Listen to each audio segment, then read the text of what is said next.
চৰাইদেউ জিলাৰ শ্ৰমিক আদিবাসী পৰিয়ালৰ পিতা পুত্ৰৰ একে প্ৰতিভা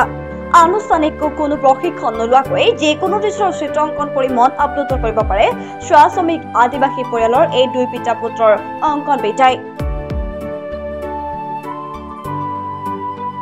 ইতিমধ্যে চৰাইদেউ জিলাৰ ভাস্কৰটি কোম্পানীৰ অধীনত থকা টেঙালিপাম চাহ বাগিচাৰ দুই পিতাৰ নাম হৈছে পিতৃ শংকৰ তাঁতী আৰু পুত্ৰ কৃষণ কুমাৰ তাঁতী ইচ্ছা শক্তি আৰু মনৰ একাগ্ৰতা থাকিলে লুকাই থকা প্ৰতিভা বিকাশৰ দিশে গতি কৰিব পাৰে এই কথা প্ৰমাণ কৰিবলৈ সক্ষম হোৱা দেখা গৈছে আদিবাসী শ্ৰমিক পৰিয়ালৰ মাজত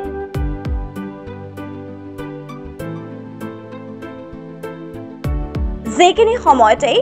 একাংশ নৱপ্ৰজন্মৰ বিভিন্ন নিচাযুক্ত মাদক দ্ৰব্যৰ কবলত পৰি ধ্বংসৰ দিশে গতি কৰিছে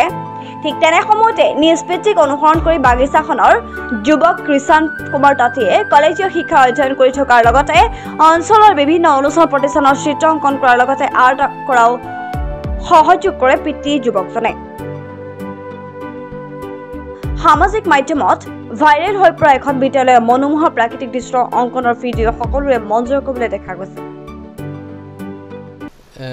মইতো আৰ্টটো এনেকৈ যোৱা নাই ক'তো বাবাই মানে মোৰ দেউতাই শিকাইছে আৰু ঘৰতেই সৰুৰ পৰাই শিকিছিলোঁ যেতিয়া সৰু আছিলোঁ তেতিয়াৰ পৰা দেউতাৰ পৰা চাই মানে শিকিলোঁ আৰু দেউতা বহুতখিনি শিকালে আৰু দেখাই দিয়ে মাজে মাজে দেখাই দিয়ে কেনেকৈ কি কৰিব লাগে কোনটো কেনেকৈ কি কৰিব লাগে এইটো দেখাই দিয়ে আৰু এনেকৈতো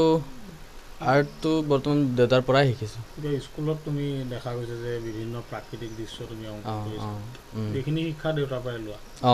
এইখিনি গোটেইখিনি আৰু কেনেকুৱা কি ধৰণৰ ছবি আঁকিবলৈ চেষ্টা আৰু এনেকৈ স্কেচ কৰি পিনে ভাল লাগে আৰু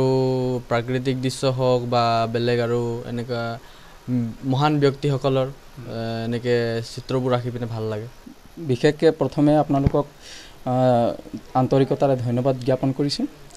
আৰু আজি আপোনালোকে আহিছে আমাৰ এটা খবৰ ল'বৰ কাৰণে তাৰ কাৰণে পুনৰবাৰ ধন্যবাদ জ্ঞাপন কৰিলোঁ আৰু আজি আৰ্টৰ কথা আপোনালোকে সুধিছে যে আমি আৰ্ট ক'ৰ পৰা শিকিছোঁ গতিকে আজি মই ক'ব বিচাৰিছোঁ বৰ্তমান মই কোনো ধৰণৰ স্কুলত বা মানে বেলেগৰ ঠাইত শিকা নাই অট'মেটিকলি মানে ধৰি লওক মোৰ নিজৰ হাতত আহিলে সৰস্বতী মাৰ আশীৰ্বাদত তো মই আৰ্ট কৰা দেখি মোৰ ল'ৰাটোক শিকালোঁ আৰু শিকোৱাৰ পিছত তেওঁ এতিয়া বহুত ধুনীয়াকৈ কৰিব পাৰিছে আৰু বিভিন্ন ধৰণে হিচাপে মই স্কুলত আৰ্ট কৰি আহিছোঁ LP স্কুলখিনি আৰ্ট কৰি আহিছোঁ এতিয়া সৰুৰ পৰা কৰি আহিছোঁ হয়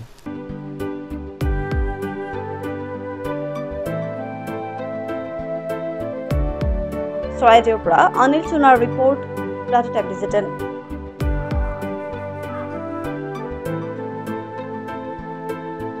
অসমৰ সংবাদ জগতখনৰ বাবে এক সুখবৰ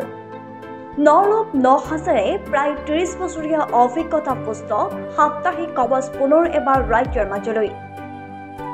স্বত্বাধিকাৰী প্ৰণীতা কলিতাৰ দ্বাৰা প্ৰকাশিত আৰু অমৰজ্যোতি প্ৰিণ্টাৰ্ছ গুৱাহাটী কমাৰ্চ কলেজৰ বিপৰীত ফালে মুদ্ৰিত আমাৰ ঠিকনা মুখ্য কাৰ্যালয় অসম ফৰেষ্ট স্কুল হৰিমন্দিৰ পথ গুৱাহাটী আৰু অস্থায়ী কাৰ্যালয় কলিতা মাৰ্কেট বিজয়নগৰ কামৰূপ অসম মোবাইল নং 9435114666